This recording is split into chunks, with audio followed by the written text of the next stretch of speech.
ಈ ಕಾರ್ಯಕ್ರಮದ ಪ್ರಾಯೋಜಕರು ಗಡಿಯಾರ್ ಗ್ರೂಪ್ ಆಫ್ ಕಂಪನಿ. ನೀವು ನೋಡ್ತಾ ಇದ್ದೀರಾ ಸನ್ಮಾರ್ಗ ಸುದ್ದಿ ಸಂಚಯ.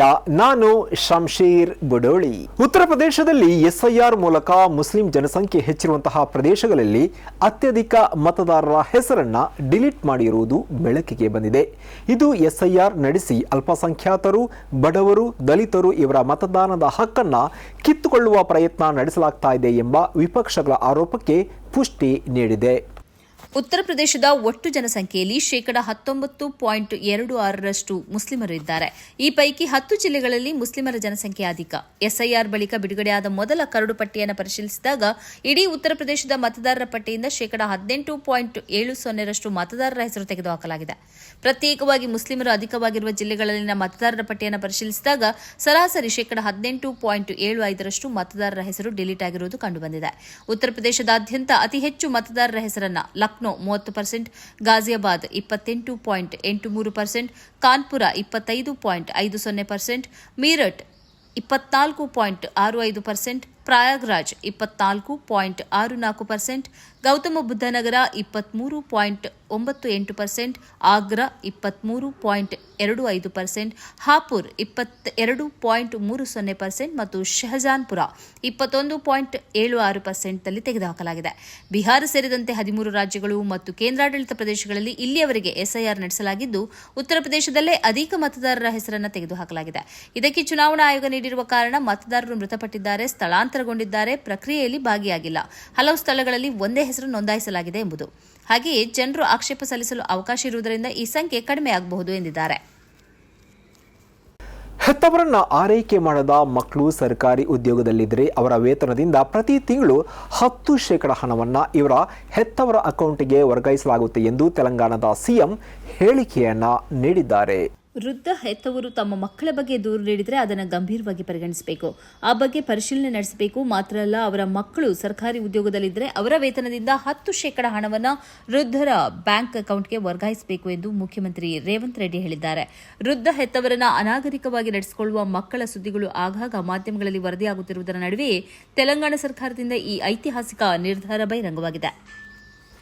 ಭಾರತದ ಭದ್ರತಾ ಪಡೆಗಳು 14 ಬಂಗಾಳಿ ಮುಸ್ಲಿಮರನ್ನ ದಾಖಲೆ ರಹಿತ ವಲಸಿಗರು ಎಂದು ಹೇಳಿ ಬಾಂಗ್ಲಾದೇಶಕ್ಕೆ ಬಲವಂತವಾಗಿ ಗಡೀಪಾರು ಮಾಡಿದೆ. ಇದರಿಂದಾಗಿ ಬಂಗಾಳಿ ಮಾತನಾಡುವಂತಹ ಮುಸ್ಲಿಮರನ್ನ ಭಾರತ ನಡೆಸಿಕೊಳ್ಳುವಂತಹ ರೀತಿ ಮತ್ತೊಮ್ಮೆ ಚರ್ಚೆಗೆ ಒಳಗಾಗಿದೆ. ಮಾತ್ರವಲ್ಲ, ಬಾಂಗ್ಲಾ ಮತ್ತು ಭಾರತದ ಗಡಿ ಅಧಿಕಾರಿಗಳ ನಡುವೆ ಈ ರಾಜತಾಂತ್ರಿಕ ಬಿಕ್ಕಟ್ಟಿಗೂ ಇದು ನಾಂದಿ ಹಾಡಿದೆ.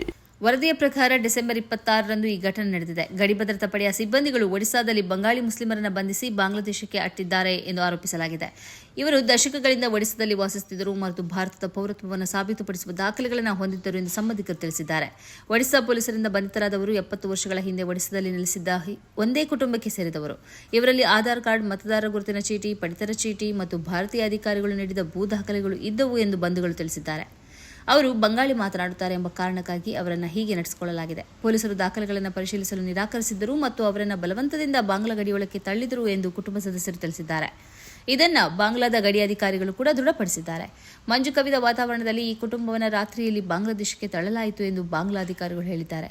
ಬಾಂಗ್ಲಾದ ಗಡಿ ಅಧಿಕಾರಿಗಳು ಈ ಎಲ್ಲ 14 ವ್ಯಕ್ತಿಗಳ ದಾಖಲೆಗಳನ್ನು ಪರಿಶೀಲಿಸಿದ್ದು, ಬಾಂಗ್ಲಾದೇಶದಲ್ಲಿ ಕೌಟುಂಬಿಕ ಸಂಪರ್ಕವಿಲ್ಲದ ಇವರು ಭಾರತೀಯ ನಾಗರಿಕರಾಗಿದ್ದಾರೆ ಎಂದು ಹೇಳಿದ್ದಾರೆ.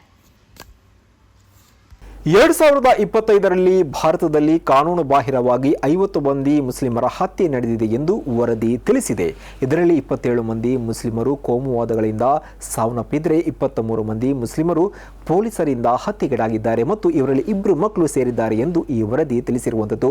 ಸೌತ್ ಏಷ್ಯಾ ಜಸ್ಟಿಸ್ ಕ್ಯಾಂಪೇನ್ ಎಂಬ ಸಂಸ್ಥೆ ಈ ವರದಿ ಸಲ್ಲಿಸಿದೆ. ಇದರಲ್ಲಿ ಕಾಶ್ಮೀರ ಮೊದಲನ ಸ್ಥಾನದಲ್ಲಿದೆ. ಇಲ್ಲಿನ 8 ಮಂದಿ ಮುಸ್ಲಿಂ ನಾಗರಿಕರನ್ನ ರಕ್ಷಣಾ ಪಡೆಗಳು ಹತ್ಯೆ ಮಾಡಿವೆ. ಇವರಲ್ಲಿ ಕಸ್ಟಡಿ ಸಾವು, ಗುಂಡು ಹಾರಿಸಿ ಹತ್ಯೆ ಇತ್ಯಾದಿಗಳು ಸೇರಿವೆ ಎಂದು ಮಕ್ತೂಬ್ ಮೀಡಿಯಾ ವರದಿ ಮಾಡಿದೆ. 2025ರಲ್ಲಿ ಉತ್ತರ ಪ್ರದೇಶದಲ್ಲಿ 6 ಮಂದಿ ಮುಸ್ಲಿಮರನ್ನ ಸಾಯಿಸಲಾಗಿದೆ. 27 ಮುಸ್ಲಿಮರನ್ನ ಕೋಮುವಾದಿಗಳು ಹತ್ಯೆ ಮಾಡಿದ್ದು, ಇವರಲ್ಲಿ 9 ಮಂದಿ ಅಕ್ರಮ ಗೋಸಾಗಾಟದ ಹೆಸರಲ್ಲಿ ಹತ್ಯೆಗೀಡಾಗಿದ್ದಾರೆ. 2020ರ ಗಲ್ವಾನ್ ಘರ್ಷಣೆಯ ಬಳಿಕ ಇದೇ ಮೊದಲ ಬಾರಿ ಚೀನಾದ ಕಮ್ಯುನಿಸ್ಟ್ ಪಾರ್ಟಿಯ ಪ್ರತಿನಿಧಿಗಳು ಬಿಜೆಪಿ ನಾಯಕರನ್ನ ಭೇಟಿಯಾಗಿದ್ದಾರೆ. ಚೀನಾದ ಉಪಪ್ರಧಾನಿ ಸನ್ ಹೈಯಾನ್ ನೇತೃತ್ವದ ನಿಯೋಗ ಬಿಜೆಪಿ ಕೇಂದ್ರ ಕಚೇರಿಯಲ್ಲಿ ಮುಖಂಡರನ್ನ ಭೇಟಿಯಾಗಿ ಮಾತುಕತೆಯನ್ನ ನಡೆಸಿದೆ. ಈ ನಡುವೆ ಆರ್ಎಸ್ಎಸ್ ಮುಖಂಡ ದತ್ತಾತ್ರೇಯ ಹೊಸಬಾಳೆ ಅವರೊಂದಿಗೆ ನಿಯೋಗ ಚರ್ಚಿಸಿದೆ. ಆರ್ಎಸ್ಎಸ್ ಕಚೇರಿಯಲ್ಲಿ ಈ ಭೇಟಿ ನಡೆದಿದೆ. 1 ಗಂಟೆಯ ತನಕ ಈ ಚರ್ಚೆ ನಡೆದಿದೆ ಎಂದು ವರದಿಯಾಗಿದೆ. ಇದೇ ವೇಳೆ ಈ ಭೇಟಿಯನ್ನು ಕಾಂಗ್ರೆಸ್ ಪ್ರಶ್ನಿಸಿದೆ. 2020ರಲ್ಲಿ ಗಲ್ಫ್ವಾನ್ನಲ್ಲಿ ನಡೆದ ಘರ್ಷಣೆಯಲ್ಲಿ 20 ಮಂದಿ ಭಾರತೀಯ ಯೋಧರ ಪ್ರಾಣಾಹುತಿಯಾಗಿತ್ತು. 45 ವರ್ಷಗಳ ಬಳಿಕ ಭಾರತ ಮತ್ತು ಚೀನಾದ ಗಡಿಯಲ್ಲಿ ನಡೆದ ಮೊದಲ ಘರ್ಷಣೆ ಇದಾಗಿತ್ತು. ಬಿಜೆಪಿ ಮತ್ತು ಕಮ್ಯುನಿಸ್ಟ್ ಪಾರ್ಟಿಯ ನಡುವೆ ಸಂವಹನವನ್ನು ಉತ್ತಮಪಡಿಸುವ ದಾರಿಗಳನ್ನು ಹುಡುಕುವುದು ಈ ಭೇಟಿಯ ಉದ್ದೇಶ ಆಗಿತ್ತು ಎಂದು ಹೇಳಲಾಗಿದೆ. ಉಮರ್ ಖಾಲಿದ್ ಮತ್ತು ಶಾರ್ಜಿಲ್ ಇಮಾಮ್ ಇವರಿಗೆ ಜಾಮೀನು ನಿರಾಕರಿಸಿರುವಂತಹ ಸುಪ್ರೀಂ ಕೋರ್ಟಿನ ತೀರ್ಪಿನ ಬಗ್ಗೆ ನಿವೃತ್ತ ನ್ಯಾಯಾಧೀಶರೊಬ್ಬರು ಅತೃಪ್ತಿಯನ್ನು ವ್ಯಕ್ತಪಡಿಸಿದ್ದಾರೆ.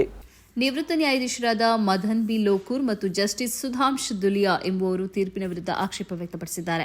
ಸುಪ್ರೀಂ ಕೋರ್ಟ್ನಲ್ಲಿ ಉಮರ್ ಖಾಲಿದ್ ಅವರ ಪರ ವಾದಿಸಿದ್ದ ಕಪಿಲ್ ಸಿಬಲ್ ಅವರ ಟಾಕ್ ಶೋ ಕಾರ್ಯಕ್ರಮದಲ್ಲಿ ಭಾಗವಹಿಸಿ ಇಬ್ಬರು ನ್ಯಾಯಾಧೀಶರು ತಮ್ಮ ಅಭಿಪ್ರಾಯ ವ್ಯಕ್ತಪಡಿಸಿದ್ದಾರೆ. ಉಮರ್ ಖಾಲಿದ್ ಅವರ ದೀರ್ಘ ಜೈಲುವಾಸವನ್ನು ಪರಿಗಣಿಸದೆ ನೀಡಲಾದ ಈ ವಿಧಿ ಸರಿಯಲ್ಲ ಎಂದು ಜಸ್ಟಿಸ್ ಲೋಕೂರ್ ಹೇಳಿದರು.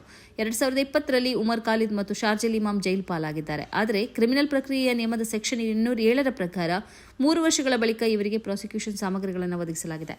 ಈ ತೀರ್ಪಿನ ವಿಷಯದಲ್ಲಿ ತಾನು ಸಂತುಷ್ಟನಲ್ಲ. ಈ ತೀರ್ಪು ಸಂಪೂರ್ಣ ತಪ್ಪಾಗಿದೆ ಎಂದು ಲೋಕೂರ್ ಹೇಳಿದ್ದಾರೆ. ಪ್ರಾಸಿಕ್ಯೂಷನ್ ಸಾಮಗ್ರಿಗಳನ್ನು 3 ವರ್ಷಗಳ ಕಾಲ ಅವರಿಗೆ ಒದಗಿಸದೇ ಇರುವುದಕ್ಕೆ ಅವರು ಹೇಗೆ ತಪ್ಪಿತಸ್ಥರಾಗುತ್ತಾರೆ ಎಂದು ಅವರು ಪ್ರಶ್ನಿಸಿದ್ದಾರೆ. ಅವರು ಮಾಡಿರುವ ತಪ್ಪೇನು? ಕೆಲವು ಸಭೆಗಳಲ್ಲಿ ಭಾಗಿಯಾಗಿದ್ದಾರೆ, ವಾಟ್ಸಪ್ ಗ್ರೂಪ್ಗಳನ್ನು ರಚಿಸಿದ್ದಾರೆ, ಭಾಷಣ ಮಾಡಿದ್ದಾರೆ, ಬರಹಗಳನ್ನು ಬರೆದಿದ್ದಾರೆ. ಇದು ಭಯೋತ್ಪಾದನೆಯೇ ಎಂದು ಲೋಕೂರ್ ಪ್ರಶ್ನಿಸಿದ್ದಾರೆ. ನ್ಯಾಯಾಧೀಶರು ಮೊದಲು ತೀರ್ಮಾನ ಮಾಡುತ್ತಾರೆ ಮತ್ತು ಆ ಬಳಿಕ ಅದಕ್ಕೆ ಅವರು ಕಾರಣಗಳನ್ನು ಸೃಷ್ಟಿಸುತ್ತಾರೆ ಎಂದು ಖ್ಯಾತ ನ್ಯಾಯವಾದಿ ದುಷ್ಯಂತ್ ದಾವೆ ಈ ಕಾರ್ಯಕ್ರಮದಲ್ಲಿ ಭಾಗಿಯಾಗಿ ಮಾತನಾಡುತ್ತಾ ಹೇಳಿದ್ದಾರೆ. ಇದುವೇ ಈ ಹೊತ್ತಿನ ಸನ್ಮಾರ್ಗ ಸುದ್ದಿ ಸಂಚಯ. ನಿರಂತರವಾಗಿ ನೋಡ್ತಾ ಇರಿ ಸನ್ಮಾರ್ಗ ನ್ಯೂಸ್. ಸುದ್ದಿಗಳ ಸಂತೆಯಲ್ಲಿ ಸತ್ಯದ ಮೊಂಬತ್ತಿ.